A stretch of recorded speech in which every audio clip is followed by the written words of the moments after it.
ಪುಟಿನ್ಗೊಂದು ನ್ಯಾಯ, ಟ್ರಂಪ್ಗೊಂದು ನ್ಯಾಯ.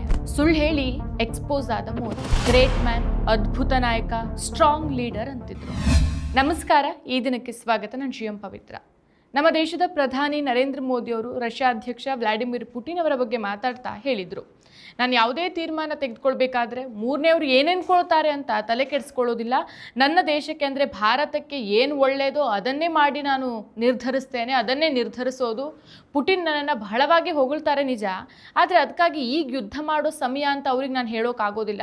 ಯುದ್ಧ ಮಾಡೋ ಸಮಯ ಅಲ್ಲ ಅಂತ ನಿಷ್ಠುರವಾಗಿ ಮುಕ್ತವಾಗಿ ಮನಬಿಚ್ಚಿ ನಾನು ಹೇಳಿಬಿಡ್ತೇನೆ ಅಂದರೂ ಪುಟಿನ್ ನನ್ನನ್ನು ಗೌರವಿಸ್ತಾರೆ ಅಂತ ಹೇಳಿದರು.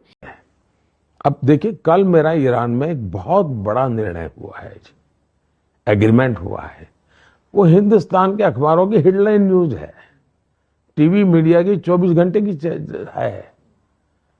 और मेरा मिनिस्टर कल चाबहार थे, ईरान में थे. चाबहार पोर्ट का मेरा फाइनल एग्रीमेंट हुआ. ये बहुत बड़ा काम है जी. सेंट्रल एशिया से जुड़ा हुआ मेरा इकोनॉमी का बहुत बड़ा काम हुआ है. लेकिन अब पता नहीं यहाँ अब फर्स्ट हेड टेबल क्या होता है जी. सारी लड़ाइयों के बीच में मेरा चाबहार का एग्रीमेंट हो जाता है. तो मेरी पहली वस्तु ये. दूसरा, किसी तीसरे के आधार पर हम अपने निर्णय नहीं करेंगे जी. हम निर्णय हमारे लिए करेंगे. फलाने को बुरा लगेगा तो इससे बात करूंगा तो क्या होगा जी, नहीं, मैं सबसे बात करूंगा. राष्ट्रपति पुतिन मेरी अगर भरपूर तारीफ करते हैं, इसका मतलब ये नहीं कि मैं राष्ट्रपति पुतिन को मिलकर के कह नहीं सकता हूं कि this is not the time for the war. तो वो भी मुझे सम्मान करेंगे. भाई कम से ಈ ಮಾತುಗಳನ್ನು ಕೇಳಿದಾಗ ಭಾರತೀಯರಿಗೆಲ್ಲ ಒಂದು ಹೆಮ್ಮೆಯ ಭಾವನೆ ಬರುವುದು ಸಹಜ. ನಮ್ಮ ನಾಯಕ ಎಷ್ಟೊಂದು ಸ್ವತಂತ್ರರಾಗಿದ್ದಾರೆ, ಎಷ್ಟು ಸ್ಪಷ್ಟತೆ ಇದೆ ಅಂತ ಅನ್ಸುತ್ತೆ. ಯಾರು ಎಷ್ಟೇ ಹೊಗಳಿದ್ರು, ಯಾರು ಎಷ್ಟೇ ದೊಡ್ಡ ಸ್ನೇಹಿತರಾದರೂ ಭಾರತದ ರಾಷ್ಟ್ರ ಹಿತಕ್ಕೆ ವಿರುದ್ಧವಾಗಿ ಒಂದು ಮಾತು ಕೂಡ ಹೇಳೋದಿಲ್ಲ. ಇದು ನಿಜವಾಗ್ಲೂ ಪ್ರಶಂಸನೀಯ ಅಂತಾನೂ ಅನಿಸ್ಬಿಡತ್ತೆ. ಆದರೆ ಇದೇ ನರೇಂದ್ರ ಮೋದಿಯವರು ಅಮೆರಿಕಾದ ಅಧ್ಯಕ್ಷ ಡೊನಾಲ್ಡ್ ಟ್ರಂಪ್ ಅವರ ಬಗ್ಗೆ ಯಾಕೆ ಇದೇ ರೀತಿ ಮಾತಾಡೋದಿಲ್ಲ? ಇಲ್ಲೊಂದು ಪ್ರಶ್ನೆಗೆ ಎದುರಾಗತ್ತೆ. ಟ್ರಂಪ್ ಅವರು ನರೇಂದ್ರ ಮೋದಿಯವರನ್ನ my best friend, great man, ಅದ್ಭುತ ನಾಯಕ, ಸ್ಟ್ರಾಂಗ್ ಲೀಡರ್ ಅಂತ ಪದೇ ಪದೇ ಹೊಗಳ್ತಿರ್ತಾರೆ. ಪುಟಿನ್ ಅವರು ಹೊಗಳೋದಕ್ಕಿಂತ ಒಂದು ಹೆಜ್ಜೆ ಮುಂದೆ ಮೋದಿಯನ್ನ ಟ್ರಂಪ್ ಹಾಡಿ ಹೊಗಳ್ತಾರೆ. ಸೊ ಟ್ರಂಪ್ ಅವರ ಭಾಷಣಗಳಲ್ಲಿ, ಇಂಟರ್ವ್ಯೂಗಳಲ್ಲಿ, ಸೋಷಿಯಲ್ ಮೀಡಿಯಾಗಳಲ್ಲಿ ಮೋದಿಯವರ ಹೆಸರು ಬಂದಾಗಲೆಲ್ಲ ಈ ಹೊಗಳಿಕೆಗಳು ತುಂಬಿರುತ್ತೆ.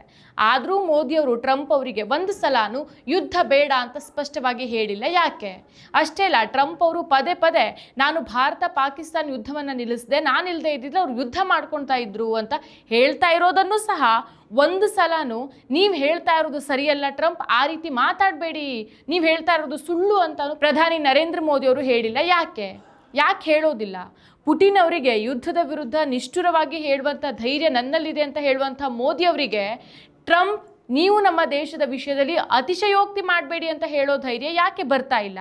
ಕಾಶ್ಮೀರದಲ್ಲಿ ನಡೆದಂಥ ಪಹಲ್ಗಾಮ್ ದಾಳಿಗೆ ಪ್ರತಿಯಾಗಿ ಭಾರತ ಪಾಕಿಸ್ತಾನದ ವಿರುದ್ಧ ದಾಳಿ ಮಾಡುತ್ತೆ, ಆದರೆ ಅದನ್ನು ನಾನು ನಿಲ್ಲಿಸಿದೆ ಅಂತ ಟ್ರಂಪ್ ಅವರು ತಮ್ಮ ಖಾತೆಗೆ ಸೇರಿಸ್ಕೊಳ್ಳೋದು ಸರಿಯಲ್ಲ. ಇದು ಭಾರತದ ಸಾರ್ವಭೌಮತ್ವಕ್ಕೆ ಮತ್ತು ನಮ್ಮ ಸೈನ್ಯದ ಗೌರವಕ್ಕೆ ಧಕ್ಕೆ ತರತ್ತೆ. ಸೊ ಮೋದಿಯವರ ವಿದೇಶ ನೀತಿ ಒಂದೇ ರೀತಿ ಇರಬೇಕು. ಯಾರು ಹೊಗಳಿದ್ರು, ಯಾರು ಎಷ್ಟೇ ಶಕ್ತಿಶಾಲಿ ಆದರೂ ಭಾರತದ ರಾಷ್ಟ್ರೀಯ ಹಿತಕ್ಕೆ ವಿರುದ್ಧವಾಗಿ ಹೋದರೆ ಮುಕ್ತವಾಗಿ ಹೇಳೋದು ಅವರ ಸ್ವಂತ ಮಾತು ಕೂಡ ಹೌದು.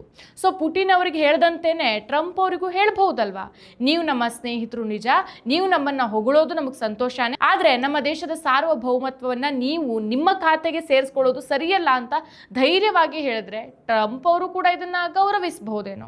ಸೊ ಇಲ್ಲಿ ಒಂದು ಪ್ರಶ್ನೆ ಉದ್ಭವಿಸುತ್ತೆ. ಇದು ಕೇವಲ ಟ್ರಂಪ್ ಹಾಗೂ ಮೋದಿಯ ವೈಯಕ್ತಿಕ ಸ್ನೇಹದ ವಿಷಯ ಅಲ್ವೇ ಅಲ್ಲ, ಇದು ಭಾರತದ ವಿದೇಶಿ ನೀತಿಯ ಸ್ವಾಭಿಮಾನದ ವಿಚಾರ.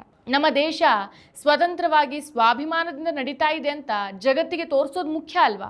ಪುಟಿನ್ ಅವರಂಥ ನಾಯಕರಿಗೆ ಹೇಳುವಂಥ ಧೈರ್ಯ ಟ್ರಂಪ್ ಅವರಿಗೆ ಯಾಕೆ ತೋರಿಸೋದಿಲ್ಲ? ಇದು ಅಮೆರಿಕಾದ ಒತ್ತಡನ ಅಥವಾ ವ್ಯಾಪಾರ, ತಂತ್ರಜ್ಞಾನ, ರಕ್ಷಣಾ ಒಪ್ಪಂದಗಳ ಕಾರಣಕ್ಕೋ?